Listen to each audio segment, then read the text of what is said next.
क्या वैष्णव को मृत्यु भोजन लेना चाहिए? क्या वैष्णव भक्तों को मृत्यु भोज करना चाहिए?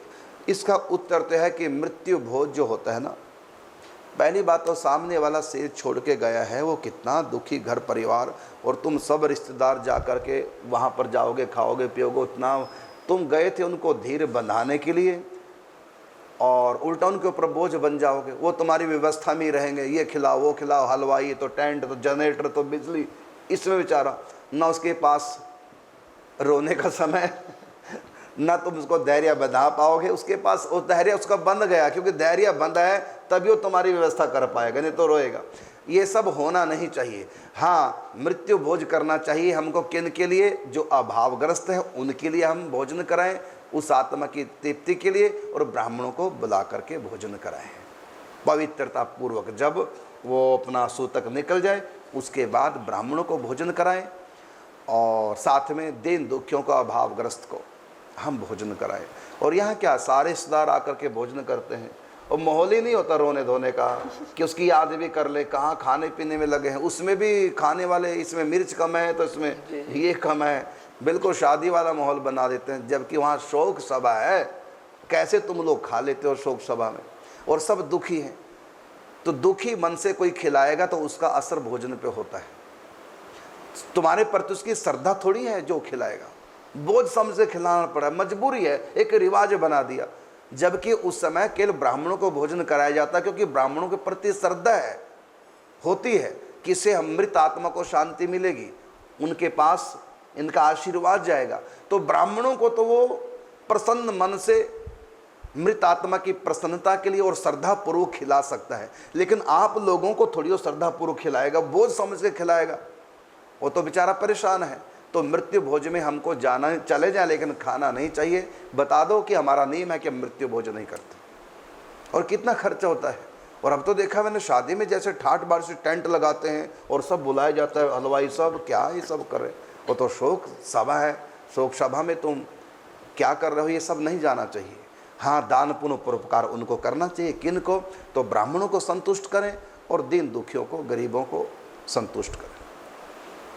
ये मृत्यु के बाद भोज होना नहीं चाहिए, ये कुप्रथा है, ये पैसे वालों की चलाई हुई कुप्रथा है, इसका विरोध होना चाहिए।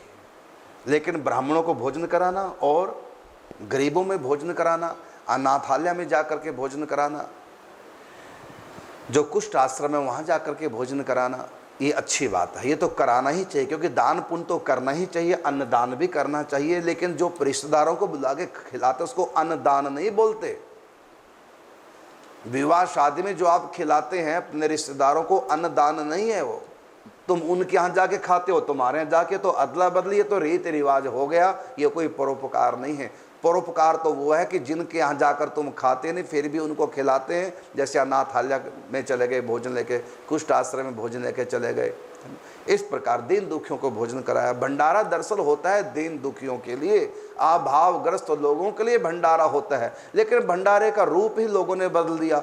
आपस में सब लोग पैसे इकट्ठे करते हैं और आपस में बांट के खा लेते हैं, हो गया जी भंडारा। ये तो भंडारा नहीं, भंडारा हमेशा दीन दुखियों के लिए होता है या संत ब्राह्मणों के लिए भंडारा होता है श्रद्धा पूर्वक। तो ये मृत्यु भोज जो परंपरा वर्तमान में जिसने रूप ले लिया, ये बिल्कुल शास्त्र के विरुद्ध है। मृत्यु भोज नहीं होता, प्रीति भोज होता है। विवाह में प्रीति भोज होता है, मृत्यु भोज है ही नहीं। हाँ, दान होता है, अन्न का दान, तो तुम लोग दान लोगे, ये तो ब्राह्मणों का अधिकार है। और जो संन्यास ले चुके हैं उनको तो बिल्कुल भी मृत्यु भोज में जाना नहीं चाहिए और ना उनको कराना चाहिए मृत्यु भोज। हाँ, जब घर में शुद्धि हो उसके बाद आप श्रद्धापूर्वक संतों को खिलाएं, अपने बुजुर्गों को आशीर्वाद देने के लिए, जो मृत आत्मा, अलग बात है। बाकी ये जो भोज रखा जाता है ये तो दान है, दान किया जाता है अन्न का, जिससे कि मृत आत्मा को वो पुण्य लगे। और आप वैष्णव को तो नहीं लेना चाहिए मृत्यु भोज। जो भी वैष्णव जन हैं, भक्त हैं, उनको नहीं मृत्यु भोज में जाना चाहिए। हाँ, जाएं, आशीर्वाद दे लें, जाके वापस आ जाएं, उनको धीरे बंधाएं या भगवत चर्चा बैठ के करें, बाकी ये रिवाज खत्म होना चाहिए। मृत्यु भोज का हमारे शास्त्रों में ऐसा रूप नहीं लिखा है जैसा कि वर्तमान में देखने को आ रहा है, बल्कि उसमें जिनको बुलाया जाता है, रिश्तेदारों को आते हैं, और कोई गरीब आ गया तो बिना बुलाए, हे पीछे तू कैसे आ गया, तेरे को बुलाया। ये तो फिर दान नहीं है, ये तो अन्नदान नहीं हुआ। बल्कि रिश्तेदारों को ना बुलाओ, दीन दुखियों को बुलाओ, अभावग्रस्त लोगों को बुलाओ, उनके लिए भंडारा होता है मृत आत्मा के लिए। तो वैष्णव को तो मृत्यु भोज में जाना ही नहीं चाहिए। अगर चले गए धैर्य बनाने के अलग बात है, वहाँ भगवत चर्चा करें, कीर्तन करें, कथा करें, अच्छी चर्चा करें, लेकिन वहाँ भोजन न करें।